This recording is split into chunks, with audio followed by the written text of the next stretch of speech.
सभी विद्यार्थियों को नमस्कार। आपका अपने YouTube channel teacher study point पर सभी का हार्दिक स्वागत है। आज की जो हमारी क्लास है वो राजस्थान का नामकरण एक टॉपिक है ज्योग्राफी का जो उठाया गया है। और आपको विदित है कि हमारी जो क्लास है वो डेली 9 PM शाम को डेली लाइव होगी, जिसमें प्रत्येक दिन एक एक टॉपिक को उठाया जाएगा। आज का जो हमारा टॉपिक है वो राजस्थान की ज्योग्राफी का, राजस्थान का नामकरण है। जितने भी क्वेश्चन बनते हैं राजस्थान की ज्योग्राफी में उनको उठाया गया है।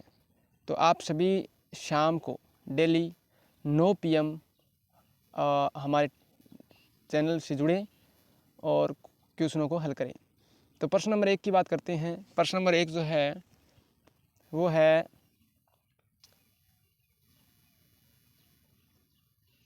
वैदिक काल ऋग्वेद में राजस्थान को क्षेत्र को किस नाम से जाना जाता है। जितने भी देखने वाले जो विद्यार्थी हैं वो हमारे टेलीग्राम चैनल से भी जुड़ सकते हैं, जिसका लिंक वीडियो के डिस्क्रिप्शन में दिया गया है। और सभी बच्चे एक बार जुड़ जाएं। क्लास में आंसर जो है वो आपको देना है नीचे कमेंट बॉक्स में। प्रश्न नंबर 1 की तरफ मैं बढ़ता जाऊंगा और जितने भी प्रश्न है वो हल करते जाएंगे। आप उनके उत्तर हैं वो अपने हिसाब से देते जाएं। प्रश्न नंबर 1, वैदिक काल ऋग्वेद में राजस्थान क्षेत्र को किस नाम से जाना जाता है। वैदिक काल के समय की बात कर रहे हैं। वैदिक काल में राजस्थान क्षेत्र को किस नाम से जाना जाता है। तो देखिए आप प्रश्न नंबर 1 की तरफ बढ़ते हैं। वैदिक काल में राजस्थान क्षेत्र को किस नाम से जाना जाता है। तो इसका जो राइट आंसर है उसको लॉक करते हैं। आपने अपना आंसर सोच लिया होगा। प्रश्न नंबर 1 का जो राइट आंसर है वो है डी। प्रश्न नंबर 1 का राइट आंसर है ब्रह्मावृत। क्या हो जाएगा राइट आंसर? ब्रह्मावृत। वैदिक काल जो ऋग्वेद का काल है, वेदों की 4 संख्याएं बताई जाती हैं, जिसमें ऋग्वेद, यजुर्वेद, सामवेद। तो इसमें राजस्थान क्षेत्र को वैदिक काल में ब्रह्मावृत के नाम से जाना जाता है। नेक्स्ट बढ़ते हैं। Question number 2। क्वेश्चन नंबर 2 है रामायण में वाल्मीकि ने राजस्थान प्रदेश का उल्लेख किस नाम से किया है। रामायण में जो वाल्मीकि हैं उन्होंने किस नाम से पुकारा है राजस्थान को, ये क्वेश्चन पूछा गया है। तो आप अपना उत्तर जो है वो दे दीजिए। रामायण में वाल्मीकि ने राजस्थान प्रदेश का उल्लेख किस नाम से किया है? क्या आंसर होगा इसके अंदर? रजवाड़ा, राजपुताना, मरुकांतार, ब्रह्मावृत। तो इसका जो राइट आंसर है वो देखते हैं क्या है। C option is right answer. 2 नंबर क्वेश्चन का सी ऑप्शन होगा। रामायण में वाल्मीकि ने राजस्थान प्रदेश का उल्लेख किस नाम से किया है? मरुकांतार नाम से किया है। नेक्स्ट बढ़ते हैं क्वेश्चन नंबर 3 की तरफ। क्वेश्चन नंबर 3 आपकी स्क्रीन पे ये रहा। क्वेश्चन नंबर 3 है राजस्थान प्रदेश को किस नाम से नहीं जाना जाता है। राजस्थान जो प्रदेश है उसको, राजस्थान को, जैसे ए ऑप्शन राजपुताना है, बी रजवाड़ा है, सी राजपाट है, डी मरु है। तो किस नाम से राजस्थान को नहीं जाना जाता है, ये आपको आंसर देना है। तो इसका जो आंसर आपने सोच लिया होगा। ए के अंदर दिया है राजपुताना, बी के अंदर है रजवाड़ा, सी के अंदर राजपाट और डी के अंदर मरु। तो आपको पता है सी इसका राइट आंसर हो जाएगा। राजपाट के नाम से नहीं जाना जाता है। नेक्स्ट बढ़ते हैं। सी आंसर होगा 3 नंबर का। 4 नंबर क्वेश्चन ये रहा आपकी स्क्रीन पर। खिम्मल माता मंदिर के पास बसंतगढ़ का शिलालेख कब उत्कीर्ण किया गया।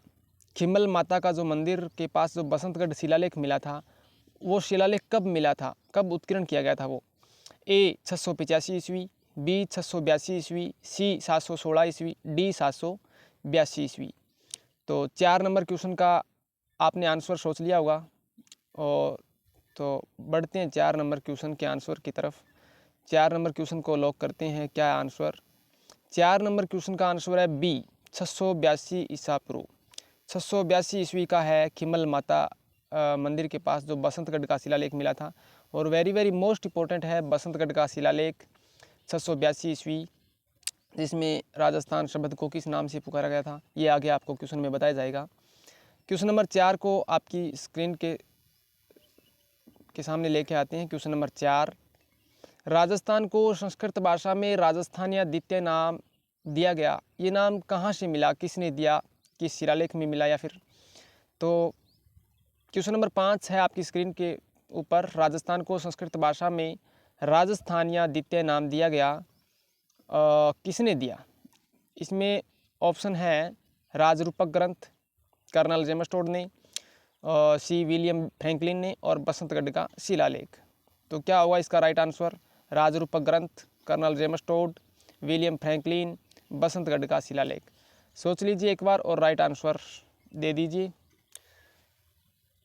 तो 5 नंबर का जो राइट आंसर होगा, बढ़ते हैं क्वेश्चन नंबर 5 के आंसर की तरफ। ये रहा आंसर 5 नंबर डी, बसंतगढ़ का शिलालेख।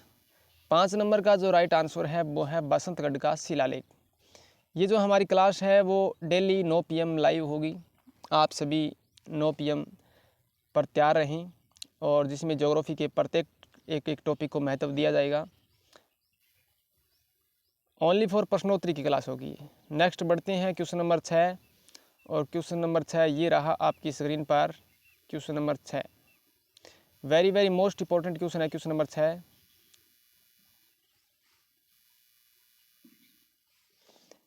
इन 2 ग्रंथों में पहली बार राजस्थान शब्द का प्रयोग हुआ, वे ग्रंथ कौन कौन से हैं। राजस्थान शब्द का जिन ग्रंथों में प्रयोग हुआ था उन ग्रंथों की बात की जा रही है।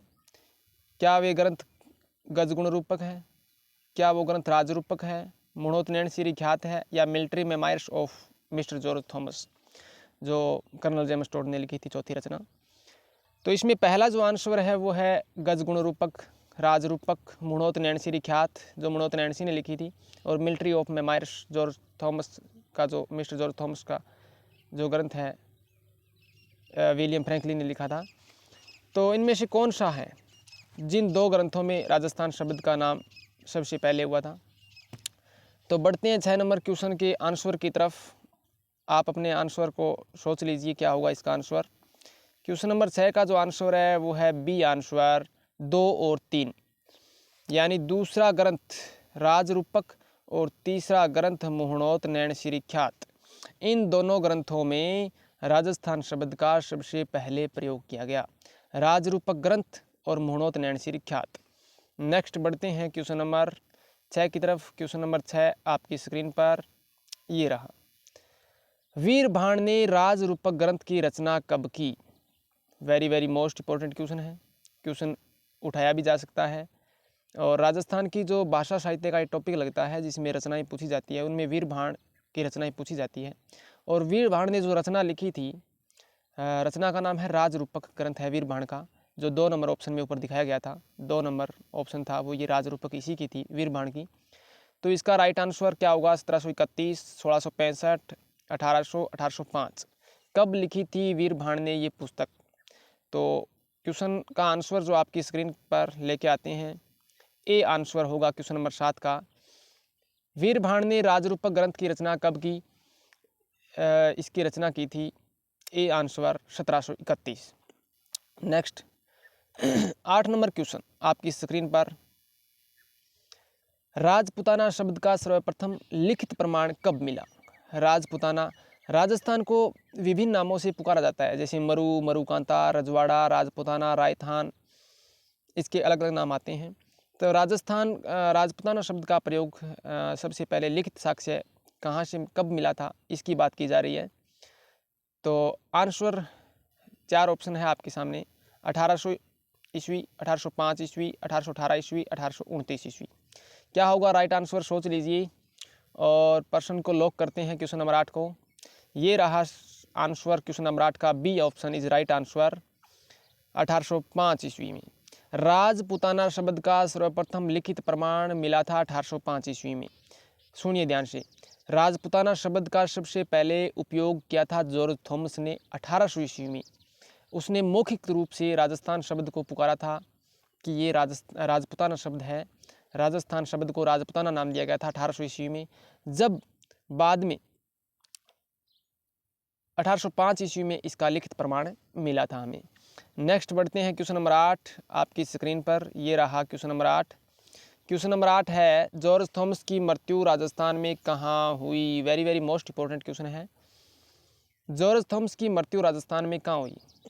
तो इसका आंसर है बीकानेर, जैसलमेर, अजमेर, मांडलगढ़। सोच लीजिए, क्या इसका आंसर बीकानेर होगा, जैसलमेर होगा, अजमेर होगा या फिर मांडलगढ़ होगा? जो भी इसका राइट आंसर है वो सोच लीजिए, आंसर दीजिए। जॉर्ज थॉमस की मृत्यु राजस्थान में कहाँ हुई? चलिए आंसर लेके आते हैं। क्वेश्चन नंबर 9 को लॉक करते हैं।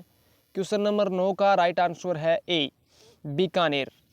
जॉर्ज थॉमस की मृत्यु हुई थी बीकानेर के अंदर। जॉर्ज थॉमस की मृत्यु राजस्थान में कहाँ हुई? बीकानेर में हुई थी। नेक्स्ट बढ़ते हैं क्वेश्चन नंबर 10। ये रहा आपकी स्क्रीन के ऊपर। क्वेश्चन नंबर 10 का जो राइट आंसर होगा क्या होगा सोचिए। राजस्थान का राजपूताना नाम सबसे पहले किसने दिया? राजस्थान जो हमारा राजस्थान है उसका राजपूताना नाम किसने दिया? क्या कर्नल जेम्स टोड ने दिया, जॉर्ज थॉमस ने दिया, विलियम फ्रैंकलिन ने दिया या फिर महर्षि वाल्मीकि ने दिया? क्या होगा राइट आंसर सोचिए।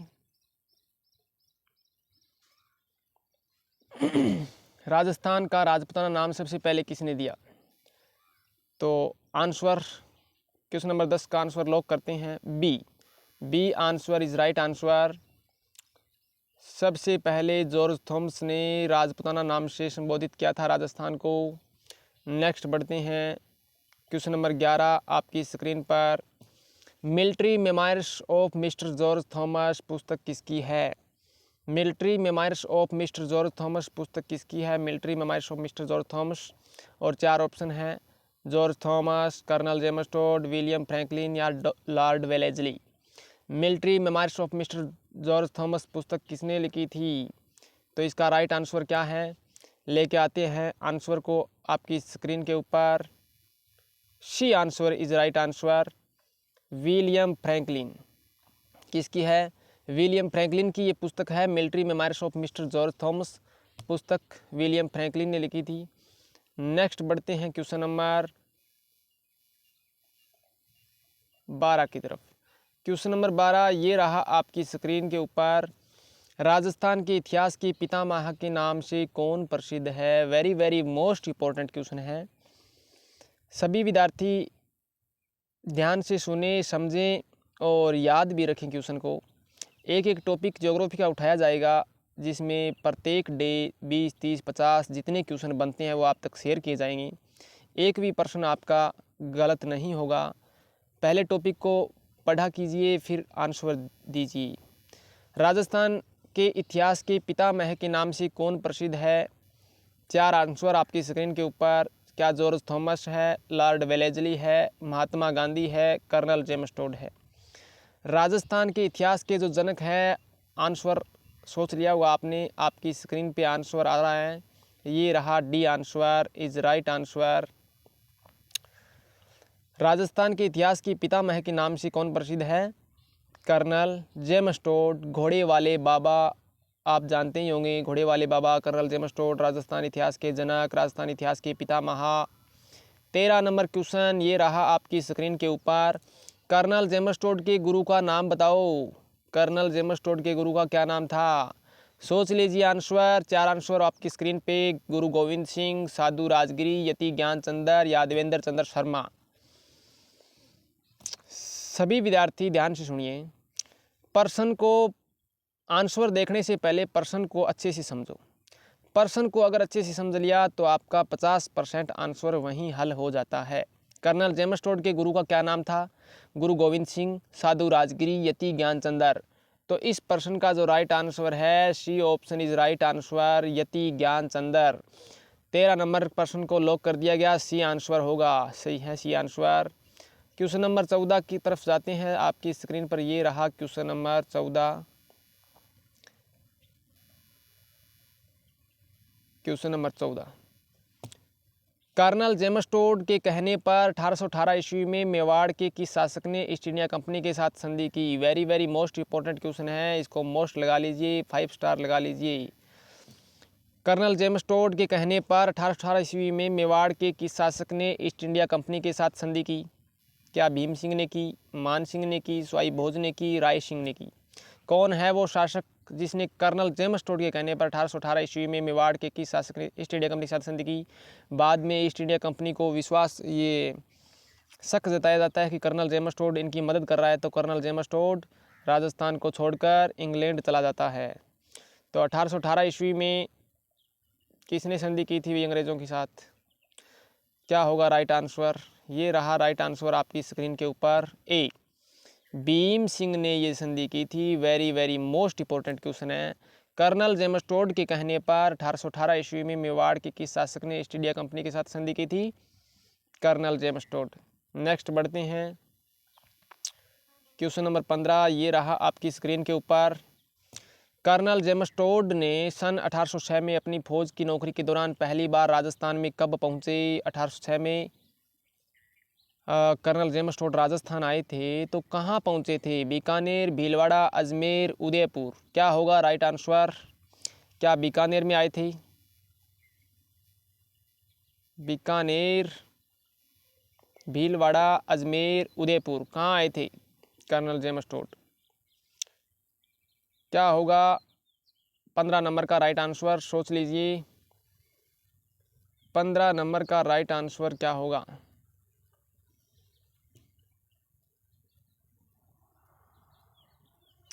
पंद्रह नंबर का right answer Colonel James toad.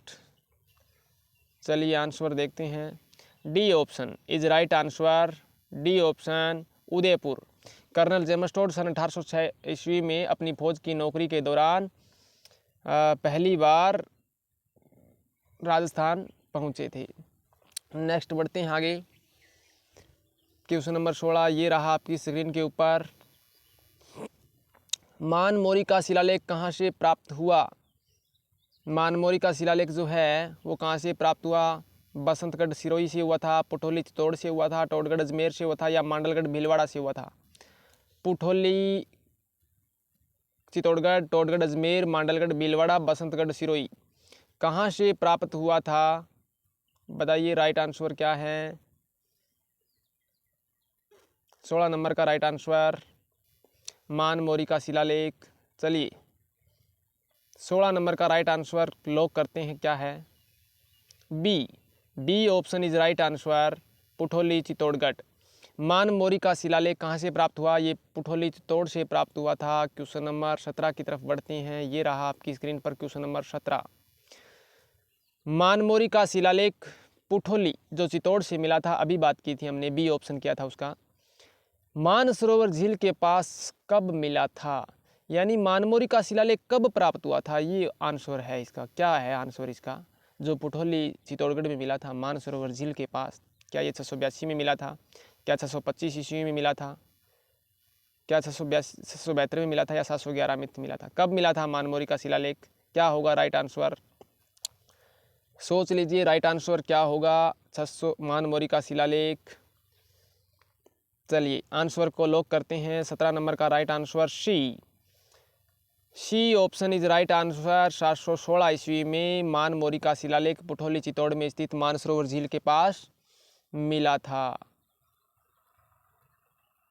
Next बढ़ते हैं, 18 नंबर क्वेश्चन ये रहा आपकी स्क्रीन के ऊपर। मानमोरी का शिलालेख में किस चीज़ का उल्लेख था? मानमोरी का शिलालेख बताइए। मानमोरी का शिलालेख 18 नंबर क्वेश्चन। राजस्थान का इतिहास मिलता है क्या इसमें, या फिर राजस्थान की सामंतवादी व्यवस्था मिलती है? अमृत मंथन का उल्लेख मिलता है? राजस्थान के राजाओं का उल्लेख मिलता है? तो मानमोरी का शिलालेख था, ये कर्नल जेम्स टोड अपने साथ लेके जा रहे थे इंग्लैंड, और भारी होने के कारण इसको समुद्र में फेंक दिया गया था। क्यों लेके जा रहे थे कर्नल जेम्स टोड? क्या वजह थी? किस चीज़ का उल्लेख था? किस जानकारी को वो प्राप्त करना चाहते थे? तो 18 नंबर क्वेश्चन को लॉक करते हैं। 18 नंबर क्वेश्चन आपकी स्क्रीन पे ये रहा answer. C answer is right answer. अमृत मंथन का उल्लेख था इसके अंदर। मानमोरी का शिलालेख जो आपने अभी पढ़ा था मानमोरी का शिलालेख पुठोली चित्तौड़गढ़ से मिला था और इसमें अमृत मंथन का उल्लेख था। नेक्स्ट बढ़ते हैं क्वेश्चन नंबर 19 की तरफ। क्वेश्चन नंबर 19 ये रहा आपकी स्क्रीन के ऊपर। मानमोरी शिलालेख में किस राजा का उल्लेख नहीं मिलता है? मानमोरी शिलालेख में महेश्वर राजा का उल्लेख नहीं मिलता है, भीम राजा का उल्लेख नहीं मिलता है, भोज का उल्लेख नहीं मिलता या बुद्ध का नहीं मिलता है। तो ध्यान रखना, मानमोरी शिलालेख के अंदर 4 शासकों का उल्लेख मिलता है। इनमें से कौन सा एक शासक नहीं है? तो इसमें बुद्ध नहीं है। डी ऑप्शन होगा इसका राइट आंसर। डी क्या होगा? डी ऑप्शन राइट आंसर होगा। महेश्वर है, भीम है, भोज है, चौथा शासक है मान। क्या है? मान। मान इसका राइट आंसर हो जाएगा। मान नहीं, बुद्ध।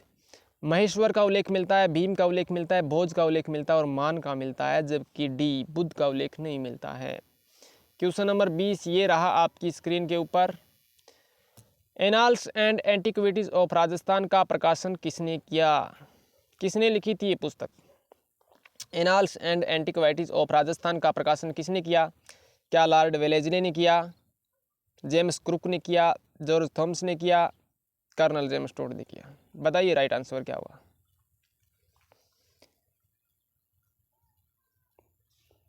बीस नंबर का right answer Lord Wellesley, James Crook, George Thomas, Colonel James Tod. आपको पता है कर्नल जेम्स टोड ने एक पुस्तक लिखी थी annals and Antiquities of Rajasthan, जिसका दूसरा नाम है दी central and western Rajput states of India. ये पुस्तक का प्रकाशन किसने किया था? आंसर सोचिए क्या आंसर होगा इसका। चलिए क्वेश्चन का आंसर लॉक करते हैं आपकी स्क्रीन के सामने। B option is right answer, James Crook. क्या होगा इसका answer? James Crook. Annals and Antiquities of Rajasthan का प्रकाशन किसने किया? जेम्स क्रुक ने किया था। नेक्स्ट बढ़ते हैं। ये पुस्तक तो है कर्नल जेम्स टोड की। कुछ बच्चे डी ऑप्शन मान रहे हैं इसका, कर्नल जेम्स टोड इसका आंसर नहीं होगा, क्योंकि जेम्स टोड ने तो ये पुस्तक लिखी थी। प्रकाशन पूछ रहा है, प्रकाशन, तो प्रकाशन किसने किया? जेम्स क्रुक ने किया था इसका प्रकाशन। नेक्स्ट बढ़ते हैं क्वेश्चन नंबर 21 की तरफ। ये रहा क्वेश्चन नंबर 21 आपकी स्क्रीन के ऊपर। दी central and western Rajput states of India पुस्तक किसकी है? दी central and western Rajput states of India. अब आएगा इसका आंसर, दीजिए आंसर। क्या इसका आंसर कर्नल जेम्स टोड होगा, लॉर्ड वेलेस्ली होगा, जॉर्ज थॉमस होगा, विलियम फ्रैंकलिन होगा? ई ऑप्शन और कर देते हैं, जेम्स क्रुक मान लीजिए। तो 21 का राइट आंसर आपको पता ही है, आपने सोच लिया होगा। लॉक करते हैं 21 नंबर का आंसर क्या होगा। A answer is right answer. घोड़े वाले बाबा कर्नल जेम्स टोड राजस्थान इतिहास की जनक। The central and western Rajput states of India किसकी रचना है? कर्नल जेम्स टोड की है। नेक्स्ट बढ़ते हैं प्रश्न नंबर 22। ये रहा प्रश्न नंबर 22 आपकी स्क्रीन के ऊपर। प्रश्न नंबर 22।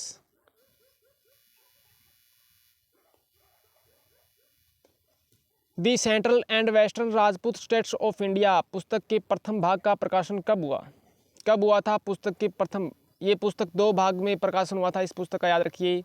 पहला भाग पूछ रहा है प्रथम भाग, तो दी central and western Rajput states of India का प्रकाशन कब हुआ था? क्या 1800 ईस्वी में हुआ था, 1805 में हुआ था, 1829 में हुआ था, 1835 में हुआ था? तो 22 आंसर का राइट आंसर सोच लिया होगा आपने। लॉक कर देते हैं 22 नंबर को। 22 नंबर का C option is right answer होगा। C option 1829। The central and western Rajput states of India पुस्तक के प्रथम भाग का प्रकाशन 1835 में हुआ था। चलिए नेक्स्ट बढ़ते हैं। क्वेश्चन नंबर 23 ये रहा आपकी स्क्रीन के ऊपर और सेम वैसा ही क्वेश्चन है। यहाँ इसका द्वितीय भाग पूछा गया है। दी central and western Rajput states of India पुस्तक के द्वितीय भाग का प्रकाशन कब हुआ? ऑप्शन चेंज कर दिए गए हैं। क्या 1800 ईस्वी में हुआ था? क्या इसका प्रकाशन 1800 ईस्वी में हुआ था? क्या 1829 में हुआ था, 1834 में हुआ था, 1835 में हुआ था? सोच लीजिए आंसर क्या होगा इसका right answer. The central and western Rajput states of India पुस्तक के द्वितीय भाग का प्रकाशन कब हुआ? तो इसका राइट आंसर निकालते हैं। आपने सोच लिया होगा राइट आंसर।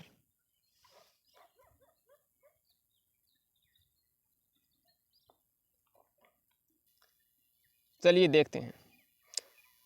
23 नंबर का C option is right answer. 1834 the Central and western Rajput states of India पुस्तक के द्वितीय भाग का प्रकाशन 1834 में हुआ था। नेक्स्ट बढ़ते हैं क्वेश्चन नंबर 24 की तरफ। क्वेश्चन नंबर 24 ये रहा आपकी स्क्रीन के ऊपर।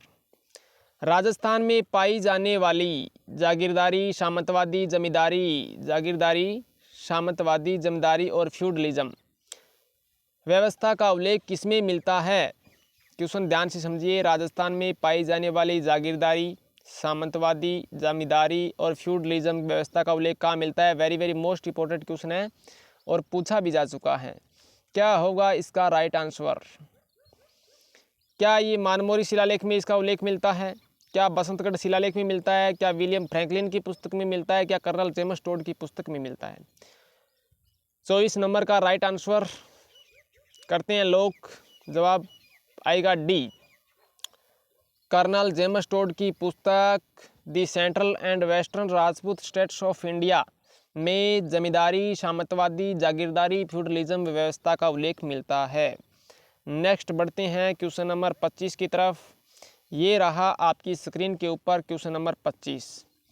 Annals and antiquities of Rajasthan पुस्तक अंग्रेजी में लिखी गई थी, जिसका पहली बार हिंदी अनुवाद 1908 ईस्वी में किसने किया था? Very very most important question है, पूछा जा सकता है कि कर्नल जेम्स टोड की जो पुस्तक है annals and antiquities of Rajasthan पुस्तक अंग्रेजी में लिखी गई थी। ये भाषा इसकी मैन अंग्रेजी थी, लेकिन इसका हिंदी में अनुवाद 1908 ईस्वी में किया गया था। यहाँ 3 क्वेश्चन मिल रहे हैं आपको। Annals and antiquities of Rajasthan पुस्तक कर्नल जेम्स टोड की है। ये पुस्तक किसने लिखी? तो ये पुस्तक अंग्रेजी में लिखी गई थी, कर्नल जेम्स टोड ने लिखी। लेकिन इसका पहली बार हिंदी में अनुवाद किसने किया, कब किया गया? 1908 में किया गया। किसने किया? मनोत नैणसी ने किया, पंडित गौरीशंकर हीराचंद्र ओझा ने किया, सूर्यमल मिश्रण ने किया, कन्हैया लाल सेठिया ने किया। क्या होगा राइट आंसर? 25 नंबर क्वेश्चन का आंसर लॉक करते हैं। इसका आंसर होगा बी, पंडित गौरीशंकर हीराचंद्र ओझा। क्या होगा? Pandit Gaurishankar Hirachandra Ojha. Annals and antiquities of Rajasthan पुस्तक अंग्रेजी में लिखी गई थी कर्नल जेम्स टोड के द्वारा, लेकिन 1908 में इसका पहली बार हिंदी में अनुवाद पंडित गौरीशंकर हीराचंद्र ओझा ने किया था। नेक्स्ट बढ़ते हैं क्वेश्चन नंबर 26 की तरफ। क्वेश्चन नंबर 26 है, कर्नल जेम्स टोड की मृत्यु कब हुई? कर्नल जेम्स टोड की मृत्यु कब हुई थी? 1839 में हुई थी। 1839, 1835, 1841, 1849। क्या होगा इसका right answer? Colonel James Tod की मृत्यु कब हुई थी? सोचिए राइट आंसर। 26 नंबर का आंसर को लॉक करते हैं। 26 नंबर का आंसर होगा बी। आपकी स्क्रीन के ऊपर आंसर आ गया 1835। कर्नल जेम्स टोड की मृत्यु 1835 में हुई थी। Very very most important question है, पूछा भी जा सकता है। नेक्स्ट बढ़ते हैं आगे। क्वेश्चन नंबर 27 आपकी स्क्रीन के ऊपर। किस कस्बे का नाम कर्नल जेम्स टोड के नाम पर रखा गया था? Very very most important question है। कर्नल जेम्स टोड को एक कस्बा दिया था भीम ने। भीम से प्रभावित हो गई थी कर्नल जेम्स टोड, भीम प्रभावित हो गया था कर्नल जेम्स टोड से, और वो बाद में इनको एक कस्बा देता है। कौन सा कस्बा? अजमेर, ब्यावर, टोडगढ़, चित्तौड़गढ़। क्या होगा राइट आंसर? अजमेर होगा, ब्यावर होगा, टोडगढ़ होगा या चित्तौड़गढ़ होगा?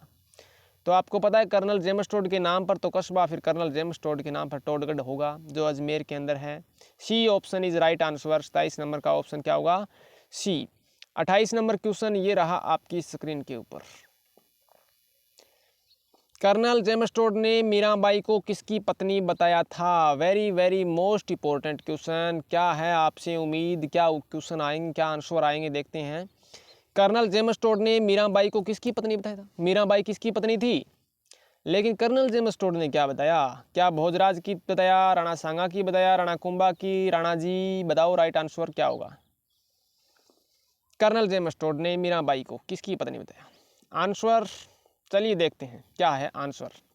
आंसर तो अजीब ही होगा। 28 नंबर क्वेश्चन का right answer C, Rana Kumbha की पत्नी बताया है। सुनिए ध्यान से। कर्नल जेम्स टोड ने अपने इतिहास ग्रंथों में बहुत सी कुछ त्रुटियां की है, जिसमें त्रुटियां ये आती है कि वो बौद्ध धर्म को जैन धर्म का मानते हैं, उसमें 23वां पार्श्वनाथ को उनका तीर्थंकर मानते हैं। कर्नल जेम्स टोड मीराबाई को भोजराज की पत्नी नहीं मानते हैं, जबकि राणा कुंभा की पत्नी मानते हैं, और राणा कुंभा के पौत्र की पत्नी थी ये, राणा कुंभा के पौत्र की पत्नी थी भोजराज की। क्या नाम था? भोजराज। भोजराज की पत्नी थी ये तो। लेकिन कर्नल जेम्स टोड क्या मानते हैं? कर्नल जेम्स टोड मानते हैं कि मीराबाई राणा कुंभा की पत्नी थी। ये इनके इतिहास में ग्रंथ में त्रुटि हुई है। 29 नंबर क्वेश्चन ये रहा आपकी स्क्रीन के ऊपर। पहली बार राजस्थान शब्द का प्रयोग राजस्थान की एकीकरण के किस चरण में मिलता है? राजस्थान नाम राजस्थान का एकीकरण का कौन सा चरण था? आपको पता है राजस्थान का एकीकरण 7 चरणों में पूरा हुआ है, जिसमें से कौन सा चरण ऐसा था जिसमें राजस्थान का नाम लिया गया था? प्रथम चरण, द्वितीय चरण, तृतीय चरण, चतुर्थ चरण। बताइए राइट आंसर क्या होगा। बढ़ते हैं राइट आंसर की तरफ, आंसर को लॉक करते हैं। 29 नंबर क्वेश्चन का राइट आंसर होगा द्वितीय।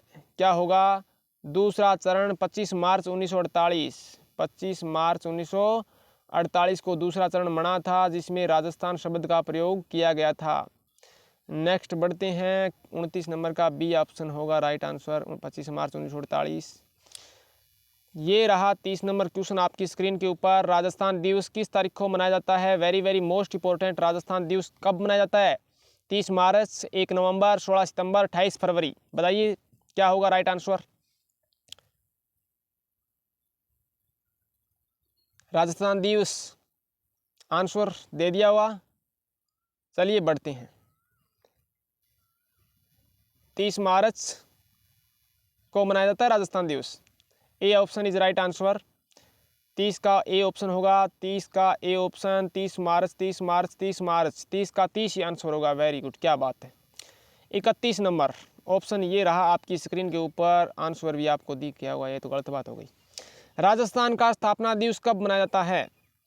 राजस्थान का स्थापना दिवस क्या 30 मार्च को मनाया जाता है, 1 नवंबर को, 16 सितंबर को, 28 फरवरी को? तो राजस्थान का स्थापना दिवस मनाया जाता है 1 नवंबर को। Very very most important question है। क्वेश्चन नंबर 32 ये रहा आपकी स्क्रीन के ऊपर। क्या होगा राइट आंसर, देखते हैं कौन क्या देता है जवाब। Very very most important question है। राजस्थान शब्द को सर्वप्रथम संवैधानिक तौर पर मान्यता किस समिति की सिफारिश पर दी गई थी? राजस्थान शब्द को सर्वप्रथम संवैधानिक तौर पर मान्यता किस समिति की सिफारिश पर दी गई थी? क्या वो समिति सत्यनारायण राव समिति थी? क्या परमेश चंद्र कमेटी थी? क्या मेजर टेलर आयोग कमेटी थी? या राजेंद्र प्रसाद समिति थी? कौन सी समिति थी? बताइए राइट आंसर क्या होगा। क्या होगा इसका राइट आंसर? चलिए देखते हैं।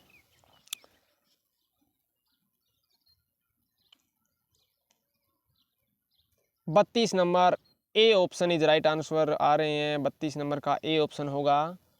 32 नंबर ए, वेरी गुड, बहुत अच्छा। सत्यनारायण राव समिति इज राइट आंसर, 32 का ए ऑप्शन।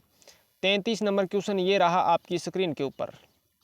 राजस्थान शब्द को सर्वप्रथम संवैधानिक तौर पर मान्यता कब दी गई? ये जो अपना राजस्थान शब्द है, राजस्थान शब्द, इसको संवैधानिक तौर पर मान्यता कब दी गई थी? क्या है इसका राइट आंसर? 1949, 1950, 1951, 1948। तो इसको संवैधानिक तौर पर मान्यता दी गई थी। क्वेश्चन को लॉक करते हैं। ये रहा आपकी स्क्रीन पर answer, B. B option is right answer होगा। क्वेश्चन नंबर 33 का बी ऑप्शन। 26 जनवरी 1950 को हमारा संविधान को मान्यता दी गई थी। उसी टाइम राजस्थान शब्द को संवैधानिक तौर पर मान्यता मिली थी। 34 नंबर क्वेश्चन ये रहा आपकी स्क्रीन पर। Very very most important question है। 1950 में हुए आम चुनाव के बाद प्रथम निर्वाचित मुख्यमंत्री पूछ रहे हैं। मुख्यमंत्री कौन है? प्रथम आम चुनाव 1951-52 में आम चुनाव के बाद प्रथम मुख्यमंत्री कौन बने निर्वाचित? सवाई मानसिंह, हीरालाल शास्त्री, टीकाराम पालीवाल, मोहनलाल सुखाड़िया।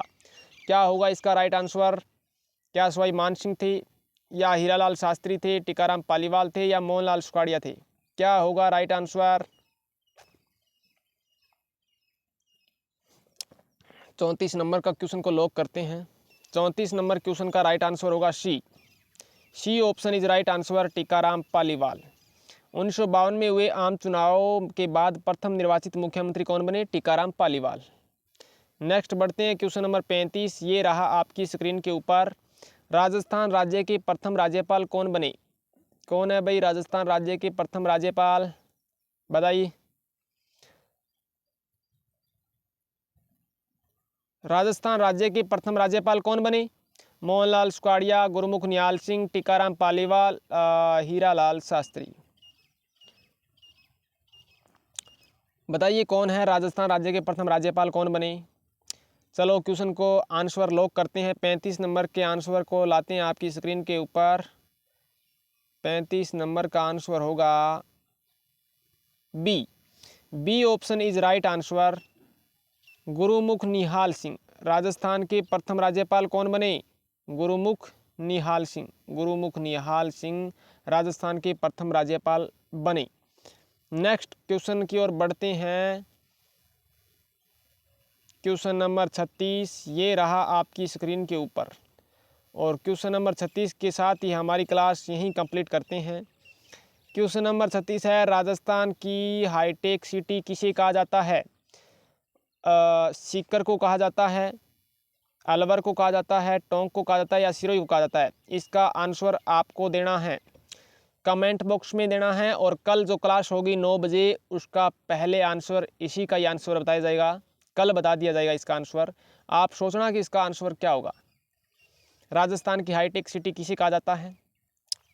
सभी देखने वाले विद्यार्थी हमारे टेलीग्राम चैनल से जुड़ सकते हैं टीचर स्टडी पॉइंट के नाम से। क्लास को लाइक शेयर एंड सब्सक्राइब कीजिएगा। और सभी विद्यार्थी 9 PM शाम को लाइव ज़रूर जुड़ें। इस क्लास से आपको बहुत फ़ायदा होने वाला है, नुकसान कुछ नहीं होगा। तो कितने क्वेश्चन आपके सही होते हैं कमेंट बॉक्स में जवाब दीजिए हमें। थैंक्स, धन्यवाद, गुड नाइट।